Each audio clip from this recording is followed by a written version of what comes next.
पाकिस्तान की आवाम ने आतंक को नकारा। हाफिज सईद के बेटे की हार हुई है पाकिस्तान में। लाहौर NA 122 लड़ रहा था चुनाव और सरदार लतीफ खोसा ने तलहा को हरा दिया। इमरान समर्थक सरदार लतीफ ने हराया है इसको। हाफिज सईद का बेटा, आतंकवादी का बेटा, चुनावी मैदान में खड़ा था, जिसकी हार हुई है। पाकिस्तान की आवाम ने आतंक को नकार दिया। पाकिस्तान में हाफिज सईद का बेटा जो चुनाव में खड़ा था इस बार, वो हार गया। ये जानकारी पाकिस्तान से सामने आ रही है। आतंकी हाफिज सईद के बेटे की बुरी हार हुई है। दिन करामा 9 फरवरी है और दिन है जुमे का, लेकिन 8 फरवरी वाला दिन पाकिस्तान की तारीख में हमेशा याद रखा जाएगा। पाकिस्तान मुस्लिम लीग के रहनुमा ख्वाजा साद रफीक ने NA 122 लाहौर से शिकस्त तस्लीम करते हुए मद्दे मुकाबिल आजाद उम्मीदवार लतीफ खोसा को कामयाबी की मुबारकबाद दी। मनसूबा साजों ने लाडले को जिताने के लिए जिस तरह से फॉर्म 47 जारी किया है, बंद कमरों में लिखा गया फॉर्म 47, उसमें न पीपल्स पार्टी को एक भी वोट मिला है, न जमात इस्लामी को एक भी वोट मिला है। पता नहीं है रिजल्ट क्या है। अभी भी मैं देख रहा हूँ एक बहुत बड़े सेटबैक्स हो रहे हैं। इमरान खान की पार्टी जो कि लार्जली इंडिपेंडेंट लोगों से। नमस्कार दोस्तों, जय हिंद। दोस्तों, पाकिस्तान दुनिया का इकलौता देश है जहां पर आतंकवादी भी चुनाव लड़ सकते हैं और उन्हें टिकट पाकिस्तान की फौज देती है, क्योंकि हाफिज सईद का बेटा NA 122 लाहौर से चुनाव लड़ रहा था, लेकिन उसको मुंह की खानी पड़ रही है। इमरान समर्थक लतीफ खोसा ने पहला स्थान हासिल किया, जबकि उसका स्थान चौथा मिला है, जिसे देखकर के पाकिस्तानियों की चीखें निकल गई हैं। क्या है पाकिस्तानियों का रिएक्शन? वीडियो को स्टार्ट करते, लेकिन उससे पहले यदि आपने हमारे चैनल को सब्सक्राइब नहीं किया तो सब्सक्राइब करें, वीडियो पसंद आए तो लाइक करें। 8 फरवरी का दिन पाकिस्तान में सदियों याद रखा जाएगा, जब पाकिस्तानी अवाम ने अपना फैसला सुनाया। पाकिस्तानी अवाम ने वो कर दिखाया जो पिछले 76 सालों में नहीं हुआ था। नामुमकिन को मुमकिन कर दिखाया है। पाकिस्तानी अवाम ने सबको हैरान कर दिया। यानी पाकिस्तान तहरीके इंसाफ ने 2024 के इंतखाबात में मुल्क भर से मैदान मार लिया है। पाकिस्तान मुस्लिम लीग नून नवाज शरीफ के बड़े बड़े बुर्ज उलट चुके हैं। इस टाइम सुबह के 11 बज चुके हैं जब ये वीडियो मैं अपलोड कर रहा हूं। 11 बजे तक की सिचुएशन क्या है, 11 बजे तक की पार्टी पोजीशन क्या है, पाकिस्तान तहरीक इंसाफ के कौन कौन से लोग किन किन हलकों में जीत चुके हैं, बाकायदा तौर पर नोटिफिकेशन जारी हो चुका है। नून लीग के कौन से बड़े लोग हार चुके हैं। नवाज शरीफ की लंदन रवानगी के हवाले से खबरें गर्दिश कर रही हैं। इमरान खान वापस आ रहा है। पिछले 7 से 8 घंटों के अंदर क्या कुछ हुआ। 8 फरवरी से 9 फरवरी की जो रात थी वो बहुत लंबी थी। पिछले 4-5 घंटों के अंदर बहुत कुछ हुआ है, लेकिन इंपॉर्टेंट बात यह है कि अब से कुछ देर पहले इलेक्शन कमीशन ऑफ पाकिस्तान ने जो सरकारी आदादो शुमार जारी किए हैं, उनके मुताबिक पार्टी पोजीशंस क्या है। पाकिस्तान तहरीक इंसाफ मुल्क भर से कितनी सीटें जीत चुकी है सरकारी आदादो शुमार के मुताबिक। तहरीक इंसाफ नून लीग कितनी जीत चुकी है, पीपल्स पार्टी कितनी जीत चुकी है, तमाम तर तफसीलात मैं आपको बता देता हूं। पहली बात तो यह है कि पाकिस्तान तहरीके इंसाफ ने मैदान मार लिया है। यानी कल रात से लेकर अब तक जो फॉर्म 45 दिए गए पाकिस्तान तहरीके इंसाफ के तमाम तर उम्मीदवारान को, उनके मुताबिक अब तक तहरीके इंसाफ 100 से ज्यादा सीटें जीत चुकी है। लेकिन रात को 4 बजे के बाद नताइज तब्दील करने का मामला शुरू हुआ।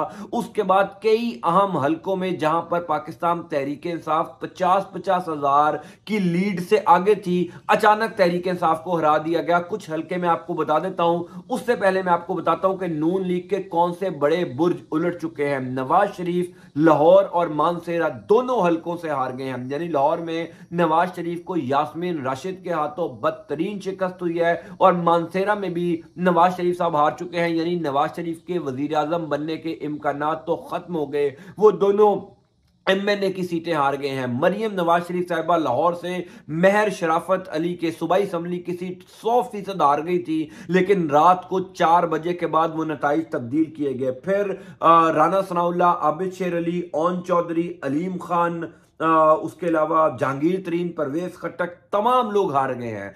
बदतरीन शिकस्त हुई है। कुछ देर पहले मेहर बानो कुरैशी साहिबा, शाह महमूद कुरैशी की जो साहबजादी हैं, वो 50,000 वोटों की लीड से जीत रही थी, लेकिन उनको अचानक जो है वो हरवा दिया गया। और दिलचस्प बात यह है कि उनके हलके में पाकिस्तान की तारीख में कभी इतने वोट मुस्तरद नहीं हुए। मेहर बानो कुरैशी के हलके के अंदर 16,000 वोट मुस्तरद किए गए और सिर्फ 7,000 वोटों की लीड से मूसा गिलानी को जो है वो जिताया गया। शुएब शाहीन साहब इस्लामाबाद की तीनों सीटों में रात को पाकिस्तान तहरीक-ए-इंसाफ जीत रही थी, सुबह पाकिस्तान तहरीक-ए-इंसाफ तीनों सीटें हार गई। अली बुखारी साहब तकरीबन 40,000 की लीड से आगे थे, उनको सुबह होते ही हरा दिया गया। शुएब शाहीन साहब रात को तकरीबन 35,000 वोटों की लीड से थे और क्लियरली शुएब शाहीन जो है वो क्लियरली जीत रहे थे। लेकिन आज सुबह जो है उनको जब फॉर्म 45 दिया गया तो उसमें शुएब शाहीन साहब हार गए। हालांकि पाकिस्तान की इंतखाबी तारीख ये बताती है कि अगर कोई उम्मीदवार 5 से 7,000 वोटों की लीड से आगे चला जाए तो फिर वो लीड बढ़ती जाती है, फिर दूसरा उम्मीदवार जो पीछे आ रहा होता है वो कभी भी नहीं जीतता। 5-7,000 वोटों की लीड डिसाइसिव लीड होती है, यानी डिसीजन हो जाता है कि जनाब अब ये उम्मीदवार जीतेगा। राजा बिशारत साहब मैं आपको स्क्रीनशॉट भी दिखा देता हूं कि कल रात को 50,000 वोट से आगे थे। राजा बिशारत रावलपिंडी से जीत रहे थे, लेकिन सुबह होते ही राजा बिशारत को भी हरा दिया गया। अलीम खान हार चुके थे लाहौर से अली एजाज भुट्टर के मुकाबले में, लेकिन अलीम खान को भी अब से कुछ देर पहले जितवा दिया गया। पाकिस्तान की तारीख में मेरा ख्याल यह है कि बदतरीन धांधली इतनी बड़ी इलेक्शन में कभी नहीं हुई होगी जो इन इंतखाबात में हुई है। अब से कुछ देर पहले हामिद मीर साहब ने एक बड़ी खूबसूरत बात की, यानी ये मैं आपको बता रहा हूं कि अब से आधा घंटा पहले हामिद मीर ने कहा कि मेरे पास पूरे मुल्क के नताइज हैं, पाकिस्तान तहरीके इंसाफ ने मैदान मार लिया है, आप पाकिस्तान तहरीके इंसाफ का अवामी मैंडेट चोरी ना कीजिए। ना किसी और आजाद उम्मीदवार को पीटीआई के कोई एक भी वोट मिला है।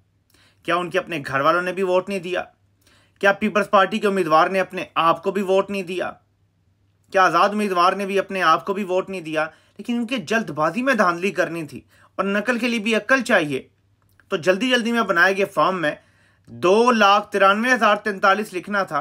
तो आप अगर चेक कर लें डाले गए दुरुस्त वोटों की तादाद तो 2,94,043 आपको मेरे सर के ऊपर लिखा नजर आ रहा होगा। सो मिस प्रिंटिंग भी कर दी, बाकी लोगों को 0 वोट भी दे दिया। अब जमात इस्लामी की तंजीम है, 8-10 वोट भी ना पड़े उन्हें, पीपल्स पार्टी को एक भी वोट ना पड़े, ये हो सकता है। लेकिन ये लाडले को जिल्लत अमेज जीत देने के लिए किया गया है यास्मीन राशिद के मुकाबले में। जैसे ये लड़ रही थी, यानी कि सुप्रीम कोर्ट ने उनसे सिंबल ले लिया था इस वजह से कि उन्होंने इंट्रा पार्टी इलेक्शंस नहीं करवाए थे। उनकी पार्टी जो है वो इंडिपेंडेंट्स की शक्ल में इस वक्त सबसे बड़ी जो है वो पार्टी बनी है। तकरीबन 56 वो अभी तक टू दिस टाइम मैं आपसे बात कर रहा हूँ 56 इंडिपेंडेंट सीट्स हैं। PMLN 33 है एंड PT पीपल्स पार्टी जो बिलावल भुट्टो जरदारी की पार्टी है वो 30 सीट्स लेके बैठी हुई है।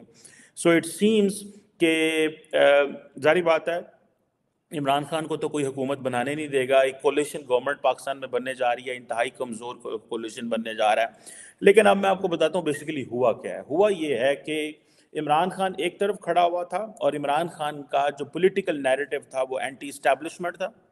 ठीक है जी, इमरान खान का पॉलिटिकल नैरेटिव अगर मैं उसको सम अप करूँ, एंटी वेस्ट था, एंटी US था और रिलीजियस नैरेटिव था।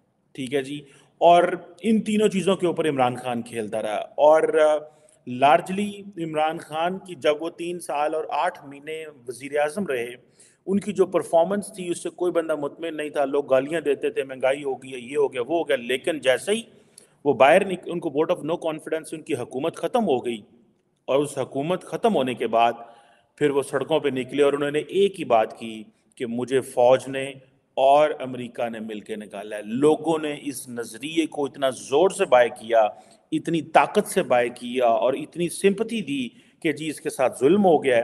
क्योंकि पाकिस्तान के अंदर पाकिस्तान की जो बहुत सारी जो रिलीजियस पार्टीज़ हैं वो ये माजी में कहती रही हैं कि ये सारे का सारा मजहबी नैरेटिव भी इस्तेमाल करते रहे हैं और एंटी वेस्ट नैरेटिव भी इस्तेमाल करते रहे हैं। सो एक चीज़ तो साबित हुई कि पाकिस्तान की जो बड़ी तादाद है वो एक anti establishment, anti west and pro religious जो नैरेटिव है इसके ऊपर अपने आप को वोट देते हैं। क्योंकि जब इमरान खान के खिलाफ वोट ऑफ नो कॉन्फिडेंस आया उससे पहले 2021 में सब इमरान खान को गालियां दे रहे थे, लेकिन वोट ऑफ नो कॉन्फिडेंस आने के बाद सारे लोग इमरान खान के साथ मिल गए। क्यों? Sympathy factor. There was nobody who is talking about Imran Khan's performance, everybody is talking कि उस बंदे ने प्रो रिलीजन, वो रियासत मदीना बनाना चाहता है, वो वेस्ट के खिलाफ है, वो अमेरिका के खिलाफ है, वो स्टैब्लिशमेंट के खिलाफ है, तो हम इस बेस के ऊपर वोट दे रहे हैं। ये तो था एक वो जो मैं आपको सेंट्रल चीज़ बता रहा हूँ। अब जो नवाज शरीफ है, नवाज शरीफ बेसिकली इटसेल्फ अगर देखें तो 2018 के जो इलेक्शंस हुए जिसमें इमरान खान जीते, याद रखें उस इलेक्शंस के ऊपर भी पाकिस्तान में जो आरटीएस सिस्टम था, जो बेसिकली इलेक्शन कमीशन का सिस्टम था, वो बैठ गया था। और रात को कितनी देर वो बैठा रहा और उस दौरान चीज़ों को मैनिपुलेट किया गया और इमरान खान को जिता दिया गया। This is what is the open book secret है। तो दोस्तों हाफिज सईद के बेटे तलहा सईद की करारी हार हुई है। NA 122 से जिस तरह से इमरान समर्थित इंडिपेंडेंस उम्मीदवार लतीफ़ खोसा ने पहला स्थान हासिल किया, उसे देखकर लगता है कि पाकिस्तान की जनता ने एक बार फिर से आतंकवाद को नकार दिया है, क्योंकि पाकिस्तान की फौज जिस आतंकवाद को पाल पोस कर बड़ा कर रही है और उस आतंकवादी कोई पाकिस्तान का चुनाव लड़ाती है, उससे साफ पता चलता है कि पाकिस्तान की फौज की मानसिकता कितनी ज़्यादा गिरी हुई है। पाकिस्तान की फौज अभी भी इमरान खान की जीत को नहीं मान रही है। पाकिस्तान की फौज लगातार कोशिश करेगी कि पाकिस्तान के चुनावों में किसी भी तरीक़ा से धांधली की जाए जिससे वो अपनी मर्जी की सरकार बना सके, लेकिन पाकिस्तान की जनता इस बार कुछ और ही मूड में। पाकिस्तान की जनता इस बार इमरान खान को पाकिस्तान का प्राइम मिनिस्टर बनाने के पूरे मूड में आ चुकी है। यही कारण है कि पाकिस्तान में अभी भी नतीजे नहीं घोषित किए जा रहे, नतीजों का इंतजार है, क्योंकि इमरान खान समर्थित उम्मीदवार 150 से ज़्यादा सीटों पर अपना कब्जा कर चुके हैं, लेकिन पाकिस्तान की फौज को ये बिल्कुल भी कबूल नहीं हो। यही कारण है कि पाकिस्तान का आर्मी चीफ लगातार इम्पोर्टेंट मीटिंग कर रहा है, क्योंकि उसको लगता है कि इमरान खान आया तो उसकी कुर्सी भी खतरे में चली जाएगी। आपकी क्या राय है कमेंट में जरूर शेयर करें। यदि आप चैनल पर नए, चैनल को सब्सक्राइब करें। वीडियो पसंद आए तो लाइक करो, कमेंट करो और शेयर करें। जय हिंद, वंदे मातरम।